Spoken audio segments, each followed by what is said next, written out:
faded glory times. As you can see, we're here at the British Parliament. Today is May Day, 1st of May 2009, and I'm here with a spokesperson for the Tamil protest, the demonstration here at Parliament Square. If you could please introduce yourself. Please speak loudly towards the camera. My name's Abhirami Rajamanoharan. I'm a student protester here. Students really started this off, and we've been protesting here for approximately the last 4 weeks now. For 25 days we've had a young boy called Paramis who's actually been on hunger strike till death for 25 days. After the 25 days though, the British government then made an agreement with him. We don't know the details of this agreement yet because they'll only be revealed after Tuesday when he has a meeting with David Miliband, the Foreign Secretary. Okay.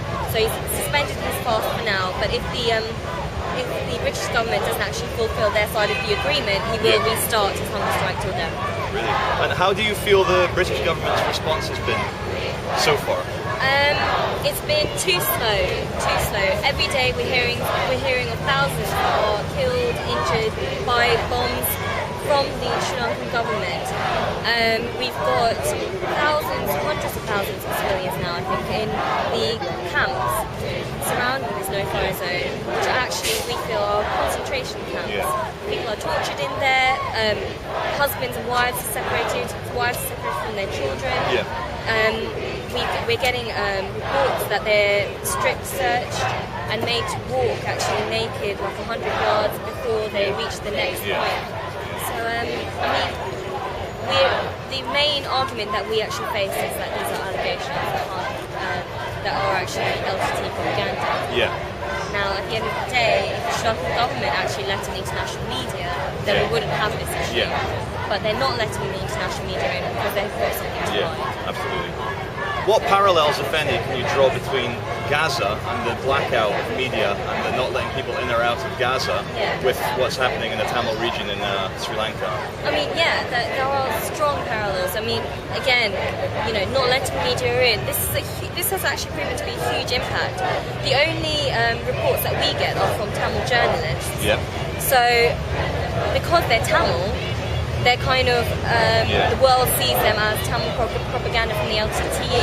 Yeah. But slowly we are starting to get recognition. I mean, one thing is that the UN actually released a report recently saying that from January, 6,500 civilians have died. Yeah. Now, previous to this report being released, Tamils have said it's been roughly 6,400. Yeah. So now that the UN itself has said this, hopefully we'll actually start, gaining this kind of trust with the world that we're not telling a whole bunch of lies. So. Okay, that's true. No, the people in Brazil, I'm half Brazilian, half Scottish, and I've spent a lot of time in Brazil. They obviously send their sympathies to you and your organisation and the things you're doing here. But one has to ask, are the government a group of nice people who will listen and take action, or are they a bunch of lying? Which British government. Are they a bunch of lying, murderous bastards? In your opinion? In my opinion, I feel that not just the British government, but governments across the world, now part of the United Nations, have actually known what's going on there. They know exactly what's going on there, and they've chosen, for one reason or another, to not act. The government that is actually behind this war is the Indian government. Indian government? The Indian government is basically running this war. Yeah.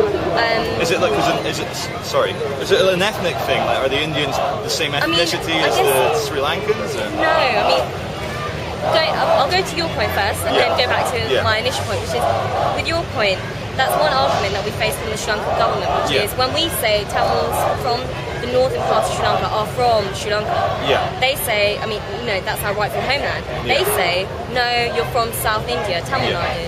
But in actual truth, that's not true. We've got some proof, but unfortunately, the Sri Lankan government burnt down our Jaffna library a while ago, which had the original documents to prove that we have heritage in north part of Sri Lanka. We are not from Tamil Nadu. Which is a clever move by the Sri Lankan government. They burnt that down, so we can't really say much against that. And now going back to the initial point of India, the reason that India is running this war is because if we get our separate state, Kamalula, and we get independence, India will have to worry about Tamil Nadu south of India actually separating and calling themselves an independent state. So it sets a precedent. Exactly. Yeah. So if that starts, then I mean, India is basically like a patchwork of different states, which are, I believe, at one point or another, are going to separate out. So, I mean, that's one big thing. I mean, there's also the sense of, I think, revenge almost, because in the past, India came in as a peacekeeping troop for Sri Lanka. Yeah. They ended up causing more devastation than the Sri Lankan government Where's itself. the surprise there? Yeah, exactly. Yeah. Where is the surprise? But I mean, the LTT actually chased them out in the end. Yeah. So it's, there are complicated links. Why? Well, it's very true how like one man's terrorist is another man's freedom fighter. Exactly. My personal belief is that it's all freedom fighters, and that there is no war on terror. It's all just a big mask to destroy personal freedom and to deny people the right to, either protest or have their own homeland. So, I mean, there is no reason for suicide bombings. That's one thing that the difficulty that we always face is that the media, no matter what kind of genocide is going on in Sri Lanka, they'll keep stressing on the LTT and connecting. They're like, LTT invented suicide bombers, blah blah blah. Well, if you have an air force, if you got army troops, you kill, massacre men, women, and children. But I mean, I think Nelson Mandela said himself that the form of the war is dictated by the oppressor, not the oppressed. If the LTT have resorted to these levels because they're facing... Well, it's asymmetrical warfare, if you use what's at your disposal. So if you're being absolutely subdued... I would say sometimes suicide attacks work, because these people aren't motivated by money, power, they give their own lives to defend the cause. So would you have anything to say about that? I don't agree with suicide bombers in the sense that these are innocent lives that are being killed. I've seen. But are they always innocent? The people that get blown up in suicide attacks? Yeah, I mean, if there are suicide attacks in public places, that's that those are innocent people. Yeah. So no, I mean, their lives are worth so much more than that. Yeah. But unfortunately, the LTT, they're not politicians. Yeah. They are fighting against a corrupt government, therefore they will have to break the rules to actually regain power, to actually have some kind of stance against the Sri Lankan government.